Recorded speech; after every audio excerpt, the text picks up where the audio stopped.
Il y a un endroit qui représente particulièrement bien ce qu'on pourrait appeler la démocratie participative, c'est le Conseil économique, social et environnemental.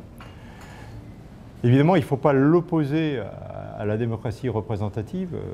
Nous avons une République qui est articulée évidemment autour de sa représentation avec ses deux assemblées, l'Assemblée nationale et puis le Sénat. Et à côté de ces deux assemblées, il y a une autre assemblée constitutionnelle qui est le CESE. Et le CESE, c'est l'endroit où vous allez retrouver ce qu'on appelle communément la société civile organisée. Des premières pétitions citoyennes, à savoir sur les déserts médicaux. C'est la première fois qu'on traitait de pétitions citoyennes. On a fait venir les pétitionnaires, on les a auditionnés. Ça a permis de faire un rapport et un avis. Ils étaient là à la réception des travaux. On a reproduit le schéma sur un sujet très sensible, pour le coup, un peu comme l'était le mariage pour tous, c'était la fin de vie. On s'est ressaisi des pétitions qui tournaient sur le sujet, on a traité le sujet, et ça a donné un avis aujourd'hui dont la qualité a été soulignée par tous. Le secrétaire général du gouvernement a pour mission tous les ans de faire un suivi de ces préconisations. Alors je vais vous le dire tout de suite, ce n'était jamais fait. Depuis le début de la mandature, on a demandé à ce que ça soit fait. Et c'est fait. Et aujourd'hui, du coup, on est capable de mesurer exactement quelles préconisations sont reprises et lesquelles ne sont pas reprises.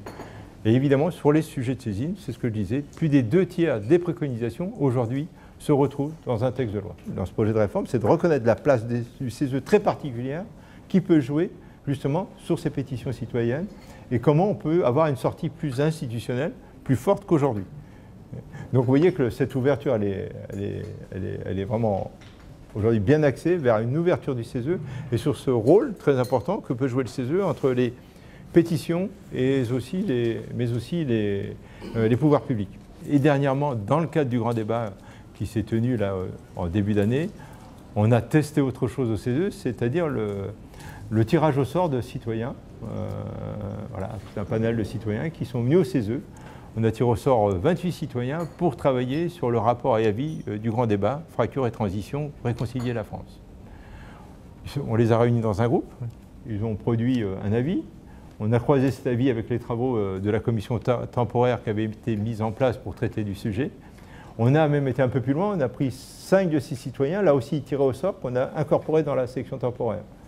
Et on a pris 5 de nos membres qui sont allés dans la commission citoyen tiré au sort. Je peux vous assurer que ça a été une expérience, pour ceux qui ont travaillé, qui ont produit avec eux, etc., très, très enrichissante. Aujourd'hui, toute la demande qui est aujourd'hui, je pense, un peu présente dans tous les esprits, c'est comment on articule mieux démocratie participative et démocratie représentative, sans nier l'importance et le rôle que doit avoir cette démocratie représentative. Sans démocratie représentative, il n'y a pas de République. Il faut bien qu'à un moment donné, l'Assemblée nationale et le Sénat remplissent bien leur mission, et qu'à côté, la démocratie participative trouve un mode de fonctionnement, une sortie institutionnelle à travers des outils. Et le CESE doit être cet outil-là.